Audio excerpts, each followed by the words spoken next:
ada suara di dalam kepalamu, bukan suaramu sendiri, suara orang lain, suara yang sudah ada di sana sejak kamu berumur 5 tahun. Dan suara itu, sampai detik ini, masih mengendalikan setiap keputusan finansialmu. Tanpa kamu sadari, setiap kali kamu menahan diri untuk tidak beli sesuatu yang sebenarnya kamu mampu beli. Setiap kali kamu merasa bersalah setelah menghabiskan uang untuk dirimu sendiri. Setiap kali kamu sabotase kesempatan untuk lebih kaya, padahal secara sadar kamu menginginkannya. Ada alasannya, dan alasan itu tertanam jauh sebelum kamu cukup umur untuk mengerti soal uang. Dalam dunia psikologi keuangan, ini disebut money script, keyakinan bawah sadar tentang uang yang terbentuk sebelum kamu berumur 7 tahun, dibentuk dari apa yang kamu lihat, apa yang kamu dengar, cara orang tuamu bicara soal uang di meja makan, cara mereka bereaksi saat tagihan datang, cara mereka memuji atau menghukum terkait uang. Semua itu terekam dalam pikiran bawah sadarmu, jauh sebelum kamu punya kemampuan untuk mempertanyakannya. Dan keyakinan itu menjadi cetak biru yang kamu jalankan secara otomatis seumur hidupmu, tanpa pernah benar-benar memilihnya.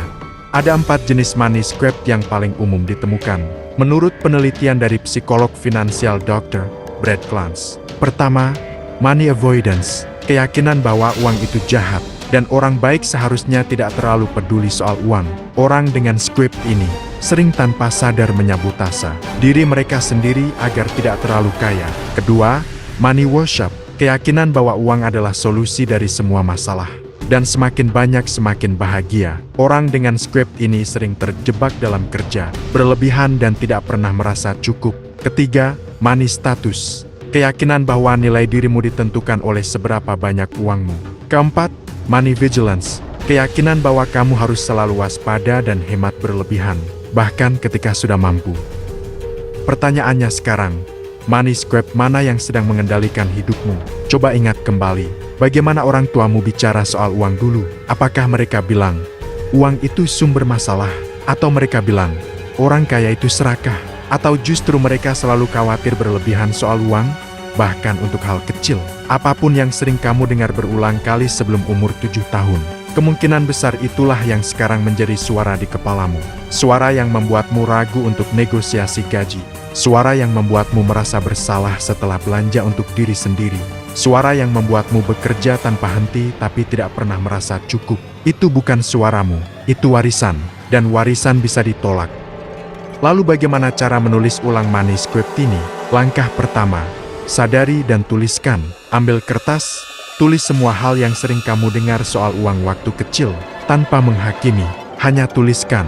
Langkah kedua, pertanyakan setiap keyakinan itu. Apakah ini benar-benar keyakinanmu? Atau ini keyakinan orang tuamu yang kamu warisi tanpa pernah kamu pilih sendiri? Langkah ketiga, tulis ulang dengan sengaja. Jika keyakinan lama bilang, uang itu sumber masalah, tulis keyakinan baru. Uang adalah alat untuk menciptakan pilihan dan kebebasan. Jika keyakinan lama bilang, aku harus selalu khawatir soal uang, tulis keyakinan baru. Aku bisa mengelola uang dengan tenang dan bijaksana. Proses ini bukan instan, tapi setiap kali kamu mengulang keyakinan baru, kamu sedang membangun jalur neural baru, menggantikan warisan lama dengan pilihan sadarmu sendiri. Kamu tidak salah karena memiliki keyakinan lama itu. Kamu hanya mewarisi sesuatu yang tidak pernah kamu pilih. Tapi mulai hari ini, kamu punya pilihan. Pilihan untuk mendengar suara itu, mempertanyakannya, dan menulis ulang ceritanya. Uang bukan tentang angka di rekening. Uang adalah cermin dari keyakinan yang tertanam jauh di dalam dirimu. Dan cermin itu bisa kamu ganti kapan saja kamu mau. Subscribe Fakta Hitam, karena masih banyak fakta gelap tentang dirimu yang belum kamu ketahui. Dan fakta berikutnya, mungkin akan mengubah cara kamu melihat dirimu sendiri selamanya.